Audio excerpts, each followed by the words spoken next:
Michelle Prince, founder and CEO of Performance Publishing Group, making a difference one story at a time. We'll be shining the light on successful founders, entrepreneurs, business owners, and leaders that are getting results and making a difference. We'll talk about how they built their businesses, are creating movements, and leveraging the power of authority in their own lives. Be sure to stick around to the end of the show, and we'll reveal how you can be our next guest. Let's get started. Hey everybody, welcome to the Power of Authority Spotlight. I'm your host, Michelle Prince, and we are shining the light on entrepreneurs, business owners, founders, and leaders that are building businesses, creating movements, and just doing awesome things to help other people. And this guest today, we're going to be talking about one of my favorite things, and that is podcasting. But first, this episode is brought to you by Performance Publishing. If you have ever thought about writing a book, you need to get that book out of your head onto paper and start utilizing it as your business card. To learn more, go to performancepublishinggroup.com and grab a free strategy call. We're there to help you answer questions, get you on the right path to becoming an author. Again, that's performancepublishinggroup.com. Let me introduce you to my guest today, Spencer Carpenter. He is the founder of Outlier Audio, a full-service podcast booking agency that represents talented entrepreneurs, business professionals, thought leaders, and investors. Since 2020, Spencer has booked nearly 1,000 interviews that have garnered millions of listeners for over 150 talented entrepreneurs, business professionals, and investors. His clients range from solopreneurs to published authors, investment funds with over $1 billion under management, Inc. 500 companies, and top 10 keynote speakers, all using podcasts to grow their businesses. So welcome to the show, Spencer. Hey, Michelle, I really appreciate you having me. Yeah, well, I'm excited to do the show. We were laughing beforehand that, it's taken us a little while to connect for various reasons. And so I think we're both been looking forward to this show, which I'm excited because, well, for many reasons, but I do believe that podcasting is one of the greatest ways to really get your voice out there, grow your network, your audience, and it ties in so perfectly with what I do, which is helping people to build their authority by writing books. I always say you can't spell authority without author. So it is part of the equation, but it doesn't stop there. There has to be more. So I want to start from the beginning. How did you get into podcasts and helping people to get on podcasts and everything that you do? Yeah, so I was in the music industry for 15 years, and I first started off booking concerts in my little farm town, and then scaled it up to doing multi-day music conferences and festivals. And then when COVID shut down the whole industry, I recognized it wasn't just music people that were stuck at home, but anybody that used conferences or expos or meetups as a way to drive in new business. And while podcasting was not new by any means in 2020, I knew that there probably weren't a lot of people probably didn't have the know-how or the resources to get booked on podcasts. And Yeah. I just guess that because when I started finding podcasts, I was listening to a lot of investing podcasts. And I just assumed I was listening to like Mark Cuban or Richard Branson or something. And then when I would look these people up, I'd see like they've got 500 followers on Instagram. And it opened my eyes to the fact that podcasting oftentimes was with just people that were just really good at what they did. They weren't celebrities by any means. And that meant that they weren't being represented by anybody. So I decided to get that going. And funny enough, I actually bought the domain Outlier Audio like 8 years ago. And it was initially going to be, I was around a bunch of young entrepreneurs that were doing well. And we were listening to like audiobooks like Jim Rohn and Bob Proctor and stuff and Tony Robbins. And I was like, man, I'm with the next wave. And they probably don't have to become multimillionaires for me to learn how to get audio of them out. And so my initial idea here was, audios for people. And that kind of fell away. And then I picked back up on it in the podcasting space when it became a little more popular. Well, it works. It totally works. And I love that you were reading Jim Rohn and all of these other greats. And I'll add one more to your list if you hadn't read it then, but to add Zig Ziglar to that list. Yep. Yeah, well, it's funny. At the time, we were kind of all a part of like an MLM. So we learned about all of those people from that. But Of course. We all walked away from that with a ton of new knowledge. Absolutely. Wow, how awesome. Okay, so what a great opportunity, and you were absolutely right. I mean, I podcasting has been around for a long time, but I think since COVID, for sure, it has definitely picked up where not just people listening, but also realizing, wait a minute, I can do a show. So, what do you think is one of the what are some reasons why business owners should consider having their own podcast or being a guest on a podcast or both? Yeah, so I mean, they both contribute to authority and SEO and marketing and content, all that stuff. So we'll gloss over that part. A lot of people know that. But the thing about being on someone else's podcast is it's elevating, the host is elevating that person. They have already built respect with their listeners, and they're saying you should listen to this person. And it's just a way that someone can express who they are, show some personality, show some their humor, their background and things like that in a very conversational way where they're not selling. But then on the other side, starting a podcast is great because then you get to control the narrative of whatever you want.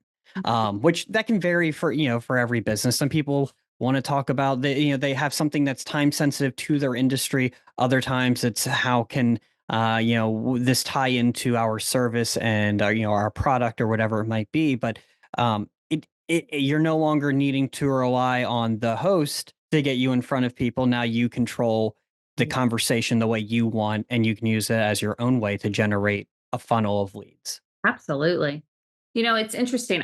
When I first started my business, I started in 2009, but I think it was early 2011, 12 or something. I did something back then called Blog Talk Radio, which was, it was basically an online radio show before podcasting.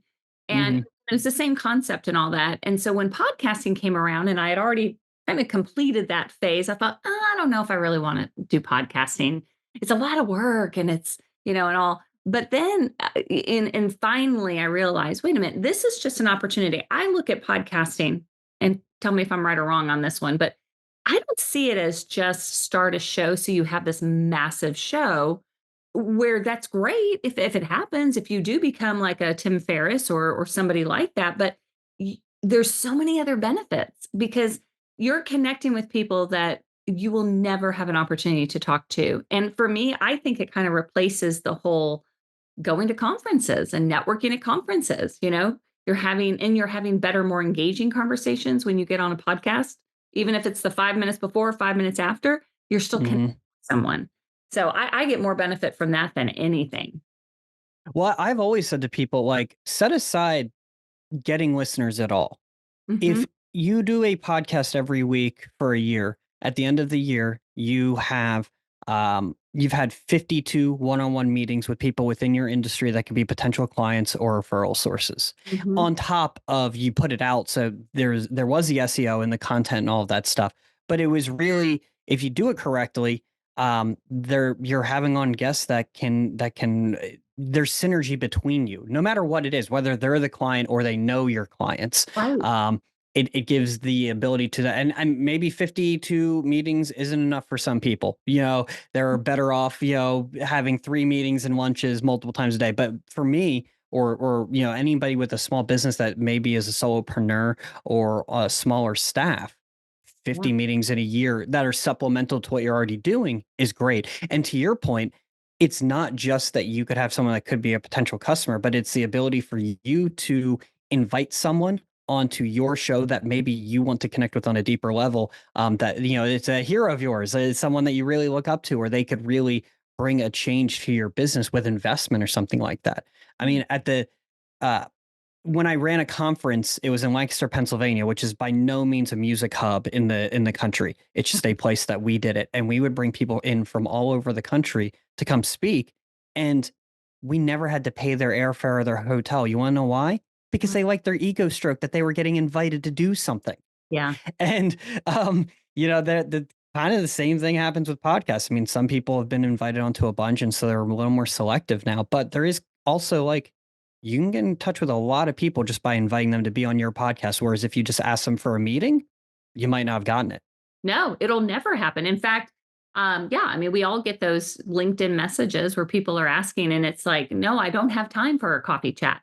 But But yes, absolutely. If you have something of value that I can provide to my audience, I would love to have you on the show. Or if I Mm. can provide value to your community, to your ecosystem, then I would love to come on your show too. So I just think it's such a great opportunity, and also from the content perspective. I mean, we all know that, but talk a little bit about that, the importance of why you want to have so much different types of content out there. Well, I think one of the things that's important to remember about a podcast versus anything else is I found podcasts because I thought audiobooks were boring. I Mm. tried to listen to Think and Grow Rich like Mhm. 5 different times. I've read the book multiple times and I can never get through it because it was just delivered like the way you spoke was just boring. Yeah, yeah. Um, and what I liked about podcasts is it took the learning from audiobooks with the on demand functionality of Spotify Mhm. and the long form content of like Howard Stern. And so that allows you to create content that is much more valuable and engaging than setting up the phone in front of your face to film 30 or 60 or 90 seconds of content where it's not really organic. Yeah. When it can be a conversation, there's back and forth, and everyone's a little more comfortable. Mm. I think that's much better content than when people hire video teams to Tot come, to film them. And so that plays into, both being a guest and a host. If you're a host and you're hosting a podcast every week, you're getting content that is organic and conversational with someone that is providing, insight in your industry. And if you're a guest on a podcast, even better because the host is paying for all that content to be produced. They're the ones paying for it to be edited and everything. They just give it to you at the end. So let's talk about that part of it, because if you do have a show, I mean, there obviously it's more than just the recording, which is the fun part in my opinion, but there's more that goes on beyond behind the scenes. And is that what your company does? So you help them to produce the show and all of that? Yeah, so we have 2 arms of the business, and one is we do help people launch their podcast and edit it and distribute it, and get all the links and promotional material out to the guest. Mhm. Um, and also we consult to figure out what's the best way for you to monetize this. But actually, what we're most known for is we're a podcast booking agency where I get entrepreneurs booked onto podcast as guests. And so that's actually where a lot of our business is. That's awesome. See, and I love that because we work with authors, and with authors, they have such an amazing message. That's why they want to put it into a book, personal or professional development. And maybe they're going to have their own show, but really, I always suggest just get on other people's shows, because, again, if you have something of value to offer, now, if it's only to self seek and just completely to, you know, listen to yourself talk, then don't do podcasting. But if you legitimately have information that could help a group of people, Hmm. yeah, get it out there. So what is the process if people want to get on podcasts? Like how does that work if they work with you, or in general? Yeah. So, I mean, first off, it's like just developing what their story, the pitch, and what value they're going to bring to the show. I never go out there saying so and so can speak about entrepreneurship, so and so can speak about marketing. It's got to be more. You have to be able to either have a topic that hasn't already been talked about, which is hard. I mean, how many topics haven't been talked about before? Right. But it's oftentimes putting a new spin on it or finding a way to make something that like isn't traditionally sexy look sexy. um and and so like the example could be like I had a client that had a wholesaling business, and when he was on vacation he had $100,000 in wholesale fees come in. And it wasn't because he did anything, but he just hired well. He had good systems. But like every show that's in business or entrepreneurship knows they need to talk about scalability and systems, but you can't talk about it all the time. It's boring. So once a quarter, you got to find a way to make it sexy. And it was how to make $100,000 while you're on vacation by having good systems. Right. And so it wasn't reinventing the wheel. We just, dressed it up a little bit differently, and it got him a bunch of interviews as a result. There are obviously plenty of people that do have things that are a little more unique than that, but figure out what that story is going to be, and what the value proposition is going to be, and then determining what are the best shows to get in front of. Okay. And so do you do that to help figure that out? Because if, let's just say, like, for example, I have authors that do leadership, or, they have some sort of a business professional development type of thing. Do you, based on how do you determine which shows to get on? Do you just interview them? Do you read their book? How do you know which shows they're going to be a good fit for? Well, it's a, onboarding call. I get information about them. And you know, I ran several businesses when I was in music. I'm also an entrepreneur. I have a photo booth rental business. I had a merchandising business. I had a ticketing business. I started concerts when I was 15. So like, not that these were all, huge successes, but I learned a lot about entrepreneurship, the various areas of it and how people make money. And Yeah. so, um, when I'm onboarding with somebody, I ask them, what do you want to talk about? But I'm also listening for what they're missing, Yeah. what I think would be valuable as someone that's not an expert in their space. Yeah. What I want to know, what questions I have based on what they just told me. Mm, And oftentimes, I mean, people deliver me their bio or whatever they've used in the past. I'm oftentimes rewriting it because yeah. I think it can be done better, or it has to flow in a way that makes sense for my mind, to get to the point of like, here's why a host should care, the ground up, to get someone's pitch and story together. And so that's kind of how we get it all going. And from there, if I feel that their story or what they're proposing to me isn't enough, I tell them, I have an adult conversation. We need to, what's a little more special? We're falling flat here, and I don't think we're going to get a ton of interviews. What can we do to be a little more interesting to people? Yes, I love it. I love it. So, one of the things that the show is called The Power of Authority, and it's a play on words that you can't spell authority without author, because I do believe a book is one of the greatest ways. And obviously, I know you believe that podcasting is one of the greatest ways. But what else are you doing to build your business, to build your authority as the owner of your business, and what else is working out there for you all right now? Yeah. So, while I'm in the podcasting space, I'm also in real estate a little bit. Okay. And so the things that I do is, well, obviously I go to like networking events, but I host a meetup, a real estate meetup. Um, and when I was in music, one thing we learned is that if you provide pizza, a bunch of people will come. And we used to have this. We At the end of our festival, it ended at 2 a.m. every night, and then we always had pizza in the lobby of this hotel at 2 a.m. and everyone flocked to it.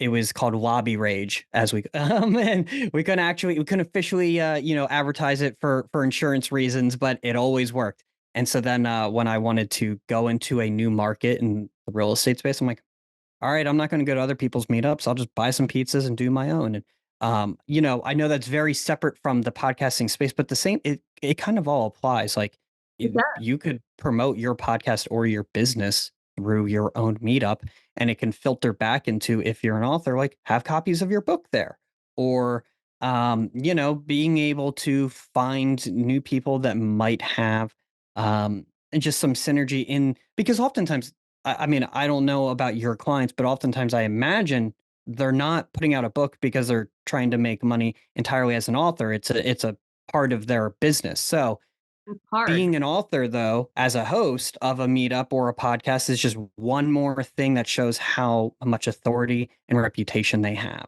And so it all kind of works together. Yeah, I love that you said that. And it's so funny. You brought me right back to 2009. So I wrote a book in 2009, and I didn't really plan to start a business. But then when I finally did, one of the first things I did, I wanted to speak. So I wanted to get on stages, but I couldn't because I didn't really have a business yet. And I had a book, but I did my own meetup. And I had almost forgotten about it till you just brought that up. And I posted it locally in Texas, here in Dallas area. And I forget what it was called, but something like the personal development group or something. And basically said, if you want to be inspired or inspire, come to the group. And I think my first meetup, I had like 15 people there, and then it grew. But it was but you're absolutely right. It created this authority, because you're the curator of really good people, because they were listening and learning from each other. And so that I haven't heard that answer when I asked that of almost all guests, and I really like that because it's true. And I think we got away from those things, in 2020, and even the years following. And so maybe it's time to go bring it back a little bit, and do some meetups, and whether it's online or in person. But Well, I think everyone off the bat is worried about whether it's a podcast or a book or a course or a meetup. They're part of setting up the pathway to doing that is how many people do we expect Mhm. to read this, to buy this, to attend. Um, I sometimes spent months advertising a concert that 13 people showed up to and we lost money on. And I compare that to a podcast. If you can get 13 people to show up and listen to you every single week, you're doing better than that person that tried to set up an event for months and only had 13 people showing up. Yep. And it's sometimes more about the quality of the people in the room. I mean, I have my mentor in music has a story about the time that like one of his artists was playing in a bar to like 8 people, but one of them was like Joey Ramone, and one of them was Ryan Adams, another indie artist, and then 3 of them were major label names because they happened to be walking by and stepped in. And so his point at that time was, you better always be playing like the room is packed, even if there's only 8 people. Yep. But to come back to like if you set up a meetup and one person shows up and they become a customer of yours, was it worth it? I mean, yeah, if you went to a restaurant and said, "Can I have the room for free because it's Monday night and nobody's here?" and they say yes, and you spend $100 on appetizers and pizza and some drinks, but that person spent thousands with you, yeah, it's a win. It's a win. I love that. That's great advice. Thank you, Spencer. That's all right. So, kind of wrapping things up then, anything else that we need to know about being a guest on podcasts or how to be a good guest? Any input or advice to impart? Yeah, I mean, I think it comes back to just making sure you know what your value proposition is. You don't have to be someone with a patented invention or trademarked idea or anything like that. You just have to be able to provide value to someone that knows less than you, really. Right. Um, and I mean, anybody that's read 3 books in any industry knows more than a lot of people out there. So that's not saying if you've read 3 books in one industry, you should go be a podcast guest. But it's just to convey the point that like, if you can help people Yes. with through your words and through explanation and through teaching, that's really what you have to do to be able to provide value on podcast.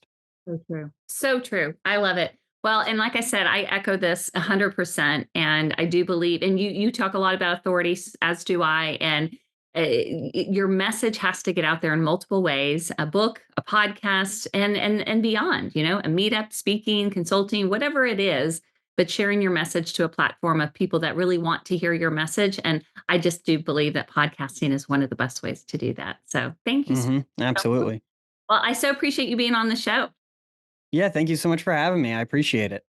All right. Well, hey, I think that this is a great pod or a great show, but I just want to reiterate that if you're thinking about building your business, building your brand, which I know many of you listening want to do, or even making a difference, consider podcasting as one of the best ways to do it, because you may not get an opportunity to speak on a huge stage, and maybe you do, but if you don't, you never know who's listening to a podcast. So you might as well get your voice out there and listen. If you're sharing a message based on something you're passionate about and you have experience, then, why wouldn't you want to get it out there in as many different ways as possible? So, all right, everybody, thanks so much for listening. That's it for today's show. We'll see you next time on the Power of Authority Spotlight.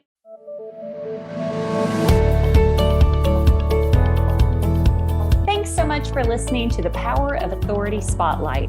If you are a successful founder, entrepreneur, business owner, or leader that's getting results and making a difference, and you'd like to be on this program, please visit performancepublishinggroup.com/podcast to apply.